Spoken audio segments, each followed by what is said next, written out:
Bendecido día tengan cada uno de ustedes. Sean todos bienvenidos a la casa del Señor. Prepare su corazón para recibir la palabra impartida por nuestros pastores que transformará nuestras vidas para siempre.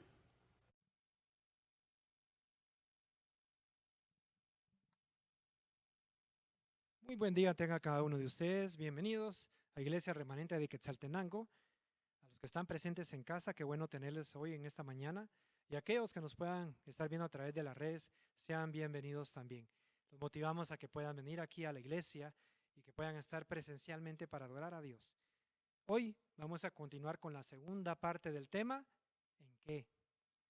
Y más que una pregunta, era el reclamo de un pueblo que no aceptaba su condición. Un esposo puede llegar a casa y su esposa le pregunta, ¿por qué ya no te importamos? ¿Por qué ya no te amamos? Y él responde, ¿yo? ¿En qué? Entonces ella le recuerda, porque pasas más tiempo en tu trabajo que con nosotros. Pasas más tiempo en tu teléfono.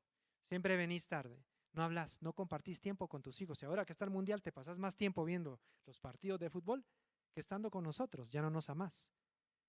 Pero cuando él responde, ¿en qué? Es porque él está convencido de que no ha hecho nada malo.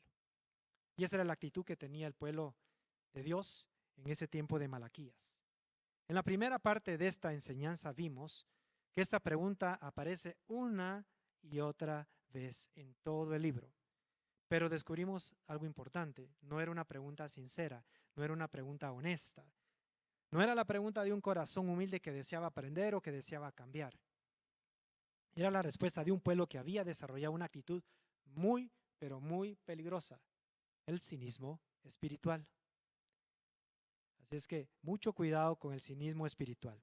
Cada vez que Dios los confrontaba con su pecado, ellos respondían, ¿en qué? ¿En qué te hemos ofendido? ¿En qué te hemos dañado? El martes de esta semana mi esposa me comentó un versículo de la Biblia y creo que está en sintonía con esta situación. Refleja que el cinismo espiritual no terminó en el tiempo de Malaquías, porque 400 años después, Jesucristo, hablándole a los creyentes judíos, les dice esto. Por favor, acompáñenme al libro de Juan, capítulo 8, versículos del 32 al 33. Juan, capítulo 8, versículos 32 al 33. ¿Ya lo tiene? Si ya lo tiene, diga amén. Muy bien. Dice así, y conoceréis la verdad, y la verdad os hará libres. Le respondieron, linaje de Abraham somos, y jamás hemos sido esclavos de nadie. ¿Cómo dices tú, seréis libres? Yo le pregunto, ¿habían sido esclavos ellos en alguna oportunidad? Claro que sí. Habían sido esclavos no solo una vez, en varias oportunidades. Habían sido esclavos en Egipto, habían sido dominados también por los asirios, habían sido llevados cautivos también por los babilonios, habían estado bajo el dominio griego y en ese momento estaban bajo el dominio del imperio romano. Sin embargo, ellos respondieron, jamás hemos sido esclavos de nadie. ¿Sabe por qué? Porque el cínico se cree sus propias mentiras. Prefiere negar la realidad antes de reconocer la verdad. Y eso era exactamente lo que estaba sucediendo en tiempos de Malaquías. Y es también lo que ocurre hoy en día con nosotros. Así es que, escuche bien, si usted quiere ser completamente libre, necesita despojarse del cinismo. Porque el cinismo espiritual consiste en conocer la verdad y actuar como si no la conociéramos. Consiste en escuchar la voz de Dios, pero responder, ¿de qué me estás hablando? Cuando en el fondo sabemos exactamente de qué se nos está hablando. Así es que vimos tres de las profecías en Malaquías en forma de preguntas que reflejaban el estado espiritual del pueblo. Voy a hacer un breve resumen por respeto a los que estuvieron la semana pasada. La primera pregunta de estas dice así, Dios está hablando, dice, yo los he amado, dice Dios. Pero ustedes dijeron, ¿en qué nos amaste? Dudaban del amor de Dios. Cuando fue Dios el que los eligió, no por méritos, sino por amor, para ser su pueblo exclusivo. Negaron que Dios los hubiese amado y permitieron que las circunstancias de su presente en ese momento les hiciera olvidar que Dios había estado en todo su pasado, desde que los escogió para ser su pueblo. En múltiples oportunidades Dios había hecho milagros extraordinarios, había peleado por ellos, les había entregado la tierra prometida. Dios así había sido fiel en todo su pasado. Sin embargo, dijeron, ¿en qué nos has amado? La segunda pregunta empieza así. Y encima preguntan, ¿en qué hemos menospreciado tu nombre? ¿En qué hemos menospreciado tu nombre? Esta gente le servía culto a Dios. Eran religiosos. Tanto los sacerdotes como el pueblo le estaban ofreciendo a Dios sus peores sacrificios. Ellos daban lo que les daba la gana, dice la Biblia. Sus ofrendas, que deberían haber sido animales perfectos, era todo lo contrario. Eran los animales ciegos, los animales lisiados y los animales enfermos. Eran el síntoma de que habían dejado de ver a Dios como alguien digno de lo mejor. Y la tercera pregunta dice así: han cansado a Dios con sus palabras y preguntan, ¿en qué te hemos cansado?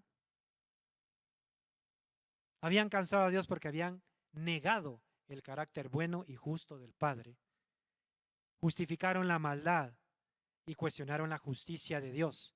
Ellos decían, el que hace lo malo agrada a Dios. Era una generación que le llamó a lo malo bueno y a lo bueno malo. Y observamos entonces un patrón muy peligroso que va cada vez descendiendo cada vez más, apartándose cada vez más de Dios. Así es como funciona el cinismo. Pero no se detuvieron ahí. Porque cuando una persona insiste en justificarse delante de Dios, llega un momento en que ya no solamente cuestiona a Dios, sino que empieza también a hablar mal en contra de Dios. Y también llega un punto en el cual esa persona ni siquiera reconoce que necesita arrepentirse. Así es que las dos preguntas que vamos a ver el día de hoy nos van a mostrar hasta dónde puede llegar una persona cínica.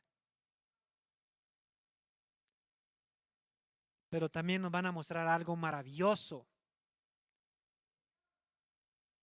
que a pesar de los errores del pueblo, Dios seguía esperando a su pueblo, pero a un pueblo diferente, a un pueblo que necesitaba reconocer y despojarse del cinismo. Y hasta aquí yo había seguido el orden cronológico de las preguntas según aparecen en el libro de Malaquías, pero vamos a dar un pequeño salto. ¿Por qué? Porque creo que la última pregunta es la más importante, pero no es la última, es la penúltima, mejor dicho. Entonces vamos a ir de la última a la penúltima. Cuarta pregunta. Cuarta pregunta. ¿Qué hemos hablado en contra de ti? ¿Qué hemos hablado en contra de ti? Por favor, acompáñeme al libro de Malaquías, capítulo 3, versículos 13 al 15. Si ya lo tiene, diga amén. Ya lo tenemos aquí proyectado. Y dice así: vuestras palabras contra mí han sido violentas, dice Jehová. Y dijisteis, que hemos hablado contra ti. Habéis dicho, por demás es servir a Dios. Escuche bien. ¿Qué aprovecha que guardemos su ley y que andemos afligidos en presencia de Jehová de los ejércitos? Decimos pues ahora, bienaventurados son los soberbios y los que hacen impiedad. No solo son prosperados, sino que tentaron a Dios y escaparon. Duras estas palabras, violentas en contra del Padre. Imagínese que usted llega el día de mañana a su trabajo. Llámese el Baraquel o llámese Josué, llámese Daniel, llámese cualquier persona. Llega a su trabajo el día de mañana y su jefe lo está esperando. Y le dice, necesito hablar con usted. Usted entra a la oficina, todo perfecto hasta ese momento, pero nota que algo está cambiando, el ambiente está muy tenso, la cara del jefe no es la misma de siempre. Y cuando entra a la oficina, entonces él le pregunta, o le dice, mejor dicho, usted últimamente ha estado hablando mal de esta empresa. Pero entonces usted responde inmediatamente en defensa, como lo hacía el pueblo en Malaquías. Yo, ¿en qué he hablado mal de la empresa? Líbrame Dios, y es algo religioso, líbrame Dios de hacer semejante cosa. Pero entonces su jefe, como ya estaba preparado, saca su teléfono, tiene una grabación ahí, le muestra su propia voz diciendo estas cosas. Aquí nada sirve en esta empresa. De milagro está de pie. Aquí los únicos que suben de puesto son los amigos del jefe. No vale la pena esforzarse. ¿Para qué?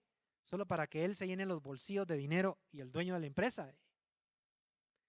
Eso sí, cuando yo me vaya de acá, les voy a sacar hasta el último centavo. En ese momento, usted entiende que habló violentamente sobre la empresa y también sobre su jefe. ¿Qué cree que pasó después? Lo despidieron. Pues eso es exactamente lo que Dios trata de hacer, mostrarle la grabación de sus hechos al pueblo de Dios. Y les dice, sus palabras fueron violentas en contra de mí. Otra traducción dice, ustedes han hablado muy mal de mí. Yo le pregunto a usted, a aquellos que nos están viendo en este momento, ¿a ustedes les gusta cuando alguien habla mal de ustedes? ¿Usted se alegra? Cuando alguien habla muy mal, violentamente de usted. No, a nadie le gusta.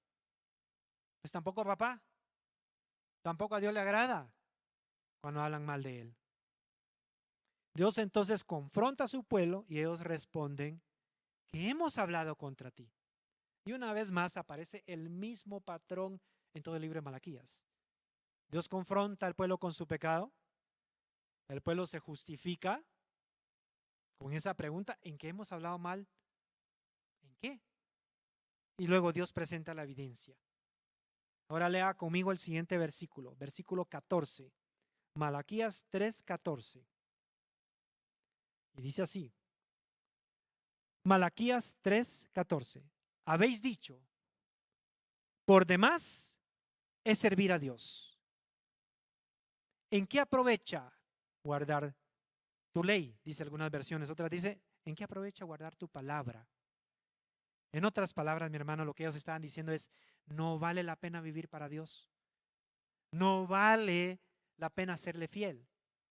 No vale la pena obedecer sus mandamientos. No vale la pena. Ese era el sentido de sus palabras. Pero alguien de ustedes podría decir, pero pastor, yo nunca en mi vida habría dicho algo así. ¿Cómo va a creer que yo hubiera podido decir, no vale la pena servirle a Dios? ¿Está seguro? ¿Está seguro, mi hermano, que usted nunca ha dicho algo así? Pero seguramente ha escuchado que otras personas, quizás usted no, se han referido de esta manera. Espero que usted no se ofenda, por favor, porque no estoy hablando de usted, no es personal. Quizás es gente que va a otras iglesias, pero aquí no viene. Pero hemos escuchado a veces que se dice la gente, antes me iba mejor cuando estaba en el mundo. Otras personas dicen, ¿por qué la gente mala le va bien? Y yo que le sirvo a Dios me va como en feria. Antes de ser cristiano no tenía tantos ataques como los que tengo ahora. Cuando usted está hablando así, mi hermano, usted está hablando violentamente en contra de Dios. Esta gente observaba a los soberbios, a la gente impía en el mundo prosperar y llegaron a una conclusión. Los que obedecen sufren y los que desobedecen prosperan. Eso sí les va bien. Entonces no vale la pena servir a Dios. ¿Ha escuchado usted alguna vez acerca de un personaje en la Biblia que se llama Asaf?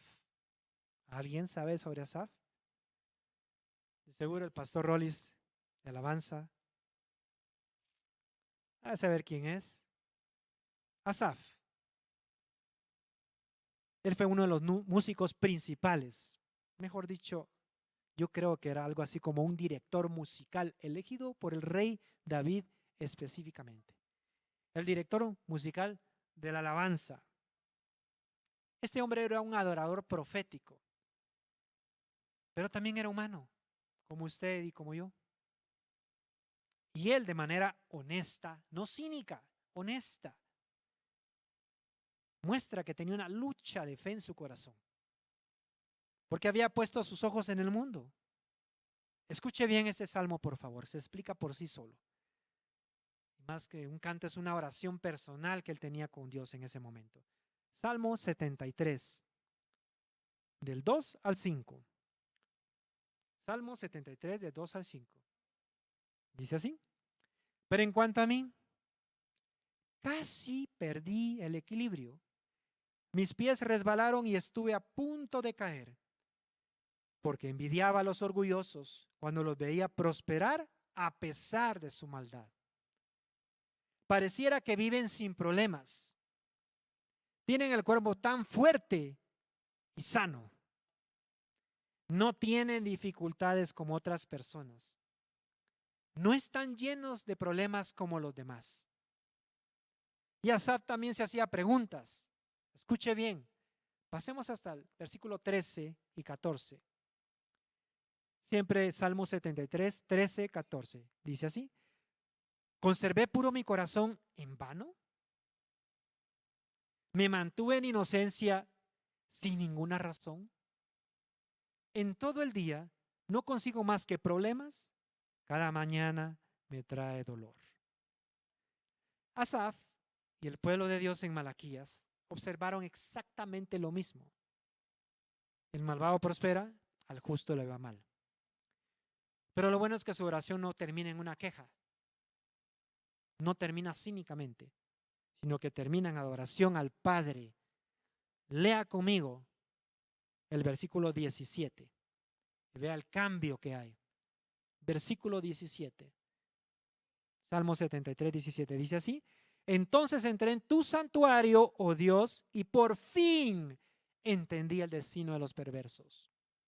Asaf estaba cambiando su perspectiva, de una perspectiva terrenal a una perspectiva celestial. ¿Sí? Dejó de poner sus ojos en el mundo y los puso en Dios. Mi hermano, cuando nuestra mente está llena de esos pensamientos, porque estamos deseando todo lo que tiene el soberbio, el impío que está en el mundo, es porque a ti te falta entrar al santuario de Dios. Estás más lleno del mundo que de la presencia de Dios. Leamos ahora el 21 y 22 y dice así: entonces, dice, me di cuenta de que mi corazón se llenó de amargura. Yo estaba destrozado por dentro. Fui tan necio e ignorante. Debo haberte parecido un animal sin entendimiento. Diga, ouch. Así le parecemos a Dios cuando nos comparamos con los impíos en el mundo. Como animales sin entendimiento. No se ofenda, por favor. Lo está diciendo su palabra. Somos animales sin entendimiento. Luego leamos 23 al 26. Dice así: sin embargo, todavía te pertenezco. Me tomas de la mano derecha, me guías con tu consejo y me conduces a un destino glorioso. ¿A quién tengo en el cielo sino a ti? Te deseo más que cualquier cosa en la tierra. Puede fallarme la salud, debilitarse mi espíritu, pero Dios sigue siendo la fuerza de mi corazón. Él es mío para siempre. Sabe, mi hermano, Asaf cuestionó las circunstancias, pero nunca dudó del carácter justo de Dios.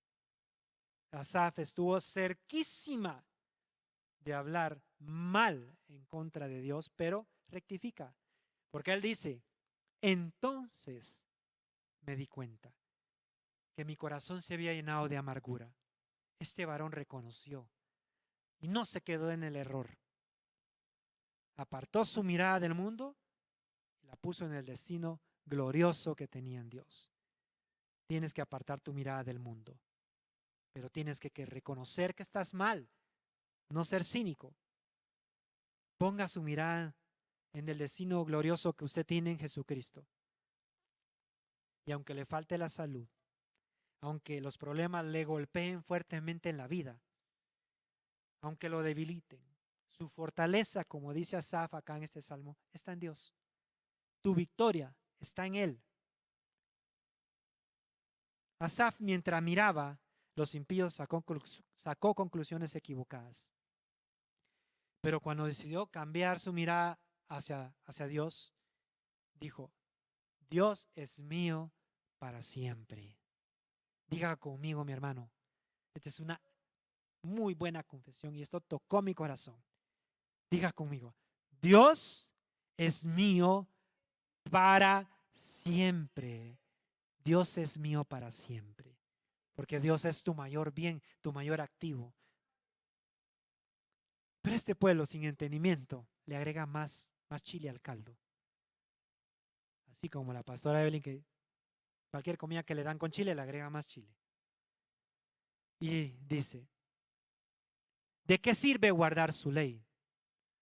Imagine que un hijo le dice a usted, o le dice a alguien más, ¿de qué sirve obedecer a mis papás?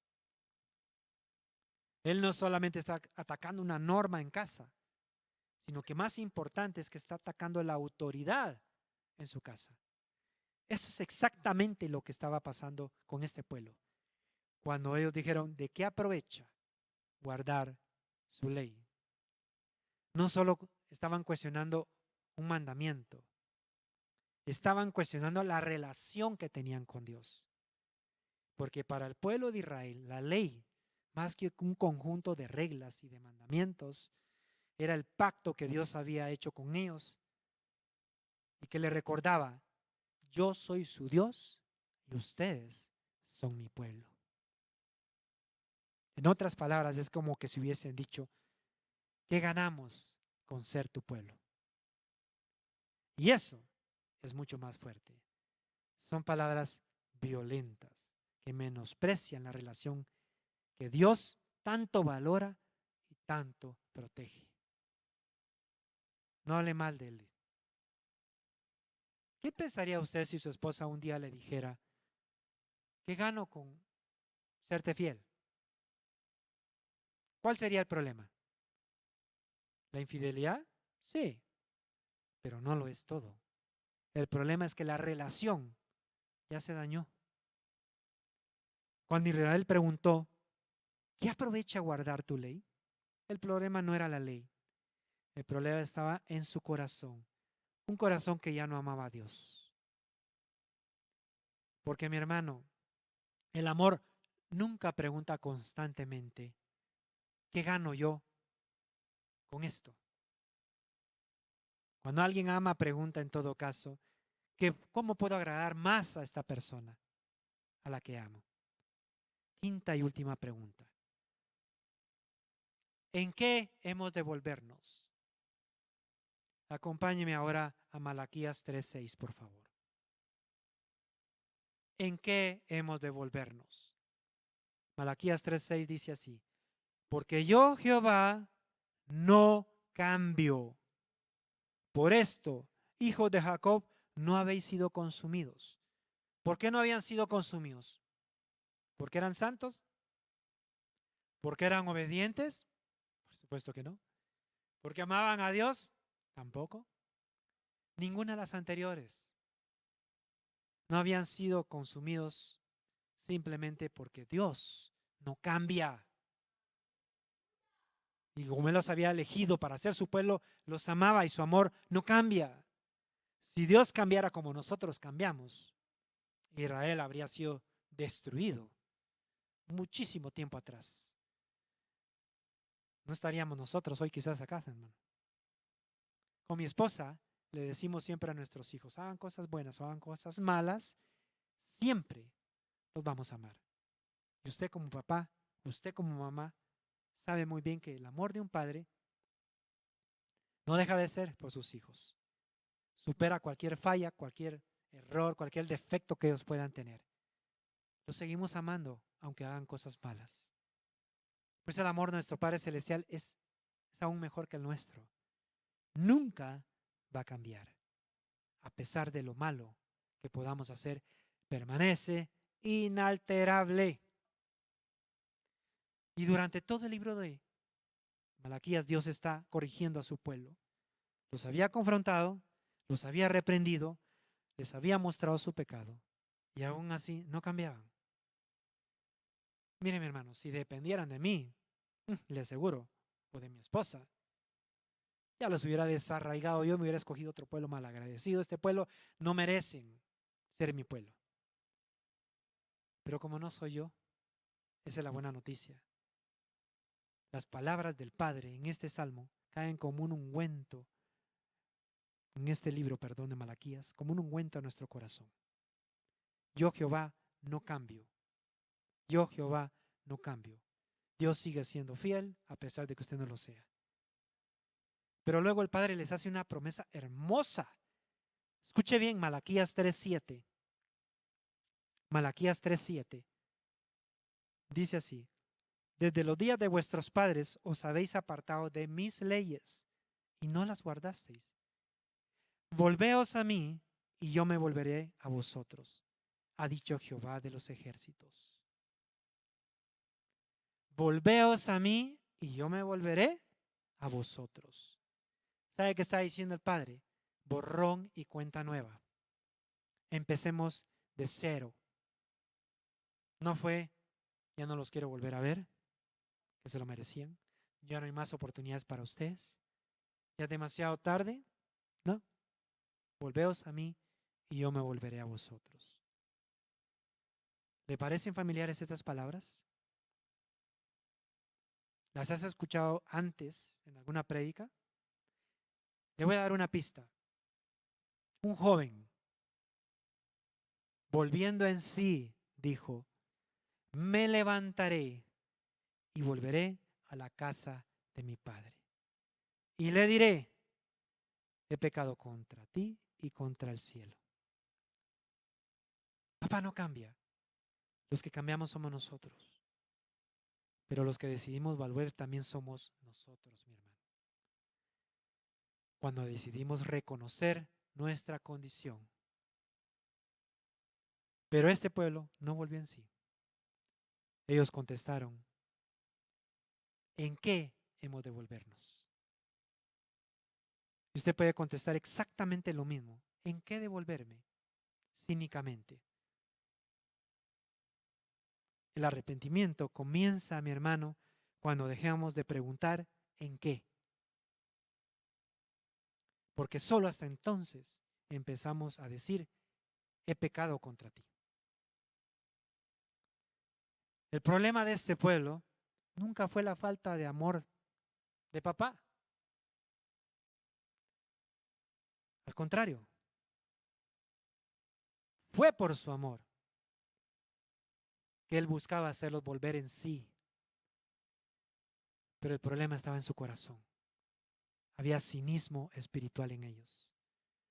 Y cada vez que Dios hablaba, ellos se justificaban. Cada vez que Dios los confrontaba, ellos se excusaban. Y cada vez que Dios le daba la oportunidad de arrepentirse, ellos respondían: ¿en qué?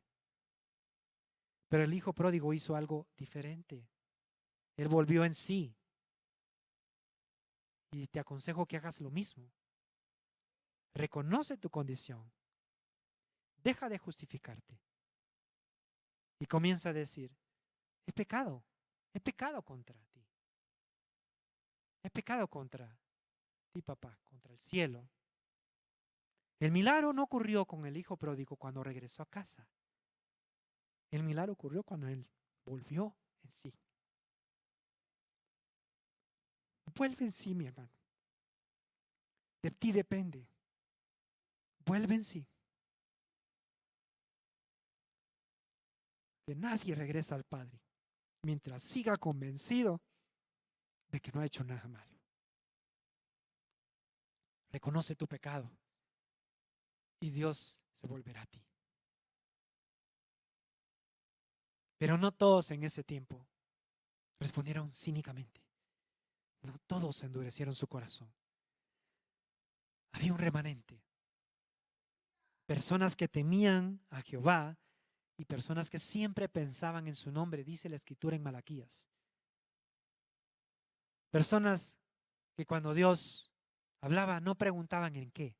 Escuche bien Malaquías 3, 16 al 18. Dice así el texto. Entonces los que temían a Jehová hablaron cada uno a su compañero. Y Jehová escuchó y oyó. Hay redundancia en estas palabras. Y fue escrito libro de memoria delante de él. ¿Para quiénes? Para los que temen a Jehová y para los que piensan en su nombre. Y serán para mí, ¿qué? Especial tesoro, ha dicho Jehová de los ejércitos. En el día que yo actúe, yo los perdonaré. Como el hombre que perdona a su hijo que le sirve, no cualquier hijo, al que le sirve. Entonces os volveréis y discerniréis la diferencia entre el justo y el malo, entre el que sirve a Dios y el que no le sirve. Un día se va a ver la diferencia entre los buenos y los malos, entre los que le sirven a Dios, aquí en alabanza, le sirven a Dios congregándose en lo que puedan como diáconos, y los que no lo hacen, los que solo le sirven al mundo en su buen trabajo.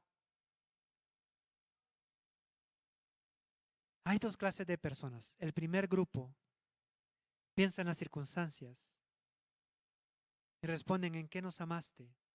¿En qué hemos menospreciado tu nombre? ¿En qué te hemos cansado? ¿En qué hemos hablado contra ti? ¿Y en qué hemos de volvernos? Justificándose, negando que hicieron algo malo, poniendo excusas. Pero va a llegar un día, mi hermano, el día en que Dios actúe, el día en que Jesucristo regrese nuevamente como rey, en gloria, con poder. Y ahí, en ese momento, se va a ver la diferencia entre el justo y el malo. Pero hay un segundo grupo. No era el más numeroso, era el más pequeño. Y es que Dios siempre se guarda un pequeño remanente. Por algo Dios me dijo que a esta iglesia le pusiéramos remanente. Un remanente fiel. En toda generación siempre hay un remanente que se guarda para Dios, que responde. Cuando Dios lo confronta con la palabra, no se molesta, no la rechaza, sino que responde: Señor, ¿qué quieres enseñarme? Señor, ¿qué no te agrada de mí? Señor, quita esto de mi corazón, quiero cambiar. Señor, quiero volver a ti, he pecado contra ti. Y solamente a ese remanente Dios le hace una promesa: ustedes van a ser mi especial tesoro. ¿Quieres ser su especial tesoro, mi hermano? Despójate del cinismo. Es tiempo de volver a Dios. Es tiempo que te arrepientes. Y quiero orar por ti, papá. Gracias, Señor. Gracias por tu palabra, papá. Sé, Señor, que cumple el cometido para el cual tú le enviaste, Señor. Toca los corazones de aquellos que me están escuchando, Señor, y que vuelvan en sí. Que te pidan perdón, papá. Es lo único que estás esperando. Que te pidan perdón y tú te volverás a ellos. Y tú te volverás a ellos. Gracias, Señor, por esa hermosa promesa. Gracias, papá. En el nombre del Padre, del Hijo y del Espíritu Santo. Amén. Dios te bendiga, mi hermano. Te esperamos nuevamente en nuestros servicios. Que Dios te bendiga. Que Dios te bendiga y que Dios te guarde.